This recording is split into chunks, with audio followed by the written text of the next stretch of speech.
In childhood, a single upsetting social event can trigger social anxiety. Trauma, negative social experiences, they can have a big impact on your confidence, and you might feel like you just want to avoid these social situations altogether.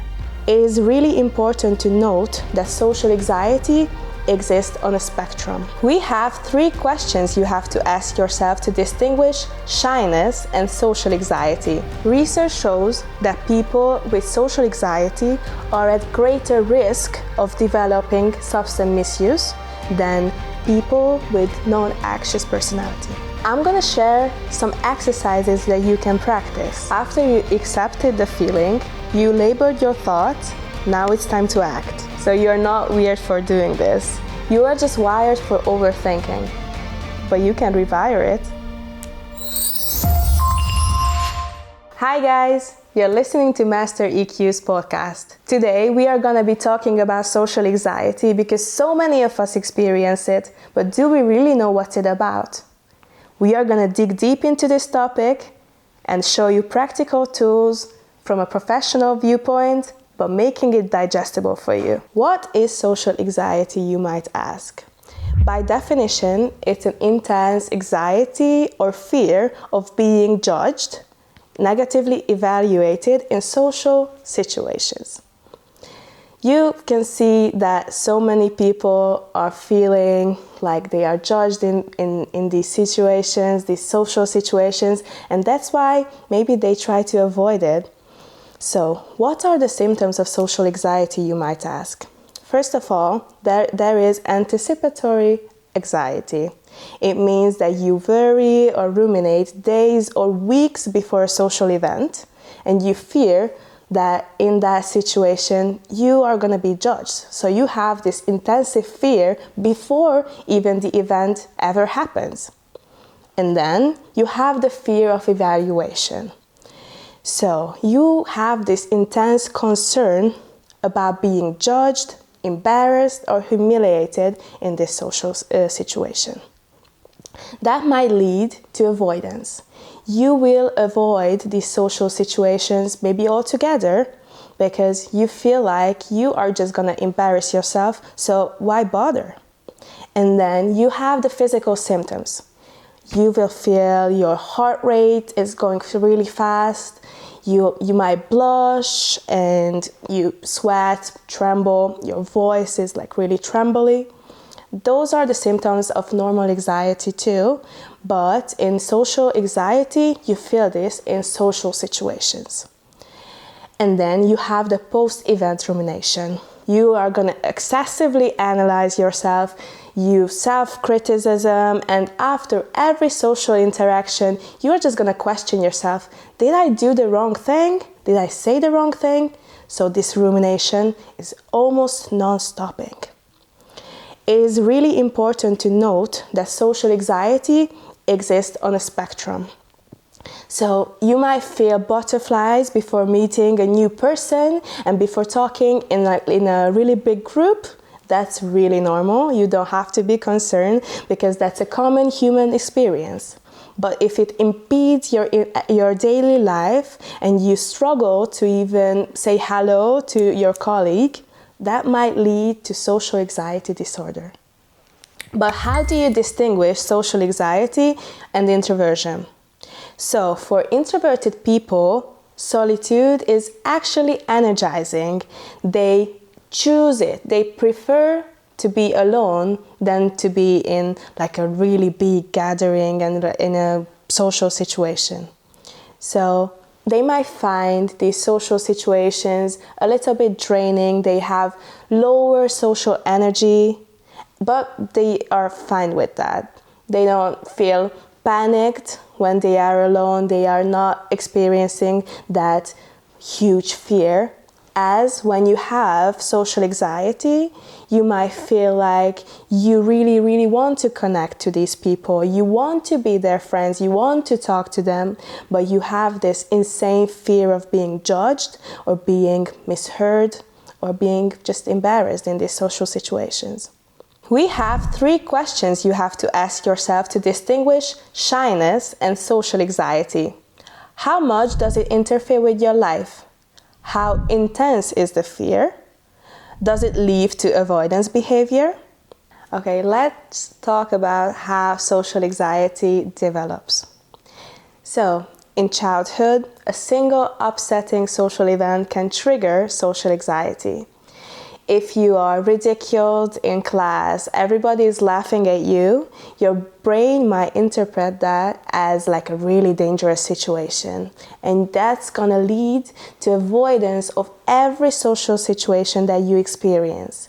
So, for example, you got laughed at in school in a single class, and you feel like every social situation you are going to be humiliated, and you have this intense anxiety of being judged. Another path can be modeling. A parental modeling is when anxiety is modeled, is followed by the child. So you perceive your parent always avoiding these social situations because they are afraid of being judged. So you are gonna see those situations as dangerous, so you're also gonna be avoiding those. If you constantly heard that, oh, do not speak, you are gonna seem stupid, or be quiet in social situations, you are gonna seem stupid, you might just avoid those situations altogether. While social anxiety disorder often appears at the age of 13, there are some cases when it appears in the adulthood. In adulthood, you are going to be dealing with major life changes. You are going to be dealing with increased social expectations and high pressure situations, such as starting a new job, leading a group of people, having really difficult conversation with your colleagues. Trauma, negative social experiences, they can have a big impact on your confidence, and you might feel like you just want to avoid these social situations altogether. So let's see a comparison between childhood onset social anxiety and adulthood onset anxiety. Often, in childhood, it is rooted in an introverted, shy personality, and it comes with an early social trauma, such as being bullied or laughed at in school. It's a higher rate of comorbidities, as like depression, substance use disorder, or anxiety disorder. It's more likely to be viewed as a chronic part of someone's personality, whereas in adulthood, it's usually followed by a specific event, which triggers this social anxiety. So it might be limited to a professional situation. You might be feeling social anxiety due to a triggering event you experienced, such as loss, divorce, a new job that you started. So it can be mostly anything. It was just like a really embarrassing social situation that you were in. So let me tell you about my friend Liam. This happened to him a couple of months ago. He had this dinner party. He didn't know everyone in that social situation, but he went anyway because he thought that it's gonna be chill. So they were talking about relationships, everybody was sharing their opinions, their experiences, and Liam, he threw in just a comment about him avoiding online dating. Nobody really paid attention except for that one guy. And he asked, "What? What did you say?" Liam, his stomach dropped. He felt so embarrassed. He felt like his anxiety is through the roof. Nobody was listening to him. He felt like his comment was a little bit off. So he just stuck to saying nothing that whole event. He kept quiet, he didn't say anything, but he replayed that event in his head. He started to think, oh my God, did I really embarrass myself? Was that really something that I should have said? Did I misread the whole tone of the situation, the whole conversation? Did I do something weird? Liam wasn't shy. He wasn't antisocial. He just really developed this anxiety after he felt that comment was really misplaced. So after a while, he really felt stressed in these situations. He started to think about throwing in a comment in any social gathering. He started to be more quiet. He started to avoid these situations, and not just like social gathering with loads of people. Also, it led to avoiding one-on-one conversations in the workplace, with friends. So it really spread out, this anxiety. The reason I told you this story is because we have to see how the shift happens. First, Liam experienced a moment where he felt really embarrassed, and that was an emotional flashpoint for him. He really felt humiliated, and his brain logged that moment as danger. So after that, he went into replay mode. He played that moment over and over again, so he went into this mental loop mode. He couldn't stop thinking about it. And that led to avoidance. Avoidance kicked in, and he started to avoid all these social situations where he might have been embarrassed. That was because he was hyper aware of himself. He started to self-monitor, and it was overloading because he was questioning his every move. He was questioning himself. Am I sweating? Am I gonna say something embarrassing? Did people look away when I started to speak? Every tiny signal felt like proof that yes, his social anxiety is something that has place in his life. That is proof that I'm messing this up, I'm not worthy. There are loads of methods that you might cope with social anxiety, and there are some strategies that are not so good in the long run. I don't know if you have ever avoided social situations. Like you saw with Liam's story, he completely avoided social situations, and it was, in the short term, was a good solution because he didn't feel that high stress, he didn't feel the pressure. But in the long run, it might be not so good because you might feel lonely, alone, and maybe even depressed because you are feeling left out and even avoidant of these social situations. It's really important to understand that the more we run from these feared situations, the scarier they seem, because it's a vicious circle. When you run from something that you fear, that fear is still inside, and there is no option to be resolved. There are some small tricks that some people use to feel safe. You might be even using one of them. So in social situations, people might avoid eye contact. They might be in the background. They try to wear neutral colors to not stick out. I will give you some examples. So you might purposefully rehearse your order 20 times before you enter that Starbucks. Do you feel more safe? Driving to a party and you just might stay in your car and never leave your car because that's your safe space. And then the next day when everybody is talking about that party, you tune in and you said, oh yeah, I was there, which is not true. And also, you might just eat your lunch not in the office, just go back to your car. That's your safe place. Maybe you are avoiding those situations and you feel less stressful, but in the long run, is it really worth it? Research shows that people with social anxiety are at greater risk of developing substance misuse than people with non-anxious personality. On the other hand, some people go to the opposite extreme.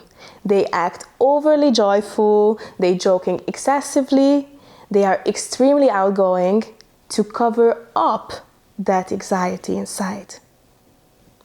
While this may appear not so harmful from the outside, it can be exhausting for that person.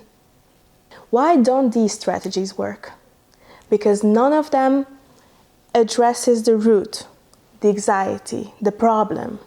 the fear of being judged, and your anxiety inside. In fact, they often reinforce that fear inside of you. If you avoid those social situations, there is no chance that you might be even capable of being in that situation. The real solution lies in gradual exposure and cognitive reframing, not in these short-term tricks. The key is to accept that you have this anxiety. But what can you do with this feeling? The first step is acknowledgement. Your social anxiety is a part of you. You don't have to be judgmental about it. You have to recognize it, and you have to remind yourself, this is only a feeling that I have within myself. This is not a fact. This is not the thing that should determine my behavior. You have to name the feeling.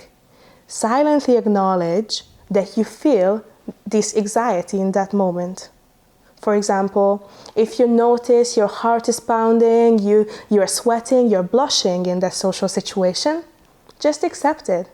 Now I feel anxious. Now I feel this anxiety. Name the feeling. And allow it. Allow yourself to feel this feeling and normalize the feelings.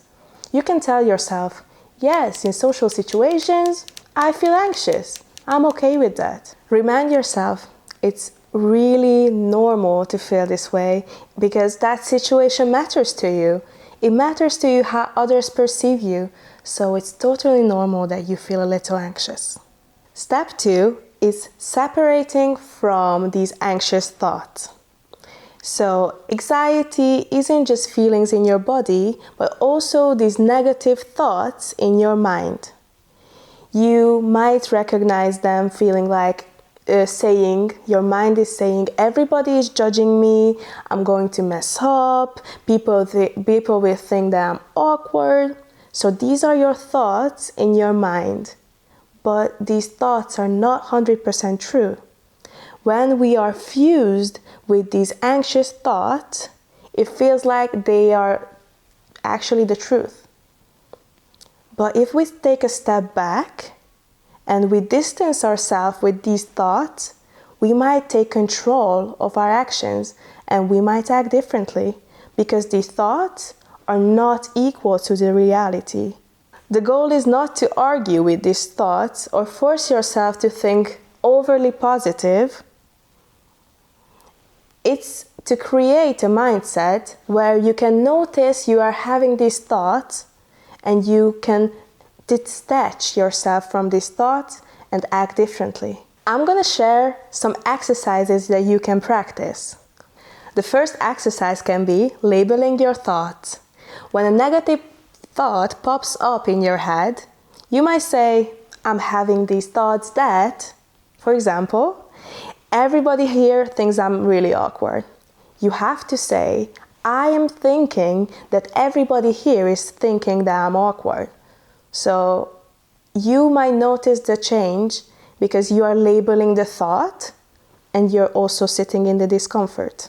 Just because you think that thought, it doesn't mean it's true. The second exercise is thought repetition. It might sound like a silly little exercise, but maybe give it a try. So if you have these negative thoughts, you have to repeat it slowly, like for example, if you feel awkward in these social situations, repeat it slowly. I'm awkward, I'm awkward. Maybe repeat it really fast and then maybe repeat it on a silly voice or a lower tone, a higher tone. You might even sing that thought. See? It makes that thought powerless. After you accepted the feeling, you labeled your thoughts, now it's time to act. Now, do something mildly embarrassing in public. I dare you to walk around with a t-shirt inside out. Spill some coffee on your shirt and don't change. Drop something on the sidewalk. Let's see how many people are going to notice you being so embarrassing. These exercises might sound scary or even a little too playful for you, but it's really important to notice that not everybody is going to care what you do. You don't always have to avoid these situations because you might notice that most of the people, they don't care. No wonder this exercise is trending on TikTok. It's really working. Now we arrive to the last session of our podcast, the Q&A session. We collected some real-life questions on Reddit from you guys, and now we are going to answer them. So first, someone was asking, do you guys have some tips for job interviews while having bad anxiety? This person writes, I get very anxious when talking to people to the point that after one of the calls, I couldn't stop shaking and crying. I don't think that I could ever get those jobs, but I still really want to go so that I could get some practice and be less scared the next time. You know what? I applaud you for trying. You are really brave to show up. I will give you some examples for practice. First, you have to start small. Maybe you have to practice your answers to these questions. Maybe you practice it in front of a mirror or you record yourself on your phone. It's not about memorizing, it's about practice. Second, you can try to do a breathing exercise before the interview. I'm going to give you an example. The box breathing method. First, you have to breathe in for 4 seconds, then hold your breath for 4, out for 4, and then hold your breath for 4. It's like tracing a box. It calms your nervous system and it gives you time to slow your spiral. Last thing, it's okay to be nervous. You don't have to be unprofessional because you feel that way. You are human, you're being human, it's totally okay. Your power is with taking actions to overcome that fear. So we have another question. Someone is saying that I cannot stop being socially anxious after social interactions. I'm good at formal talk or small talk with my boss, a shop owner, with my friends, classmates who I've known for a while. But after every single social interaction, I have a big chunk of my day spent analyzing, thinking about every sentence a person said to me, how people looked at me, how I talked and interacted with people. Do you have any advice?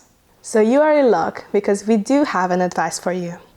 It's called post-event rumination, what you are dealing with. You ruminate, you play those thoughts around in your head every time a person speaks to you, every time you are in a social interaction with another person. So here is one simple tool. It's called STOP technique. S stands for stop. It's when your brain is in a loop, you have to stop those thoughts. T is for take a breath. If you feel like you are ruminating, you have to take a breath, inhale, and that's going to signal safety to your brain. O is observe. You have to observe yourself. Am I spiraling right now? Is it helpful, this anxiety, or am I just being too harsh to myself? P is to practice.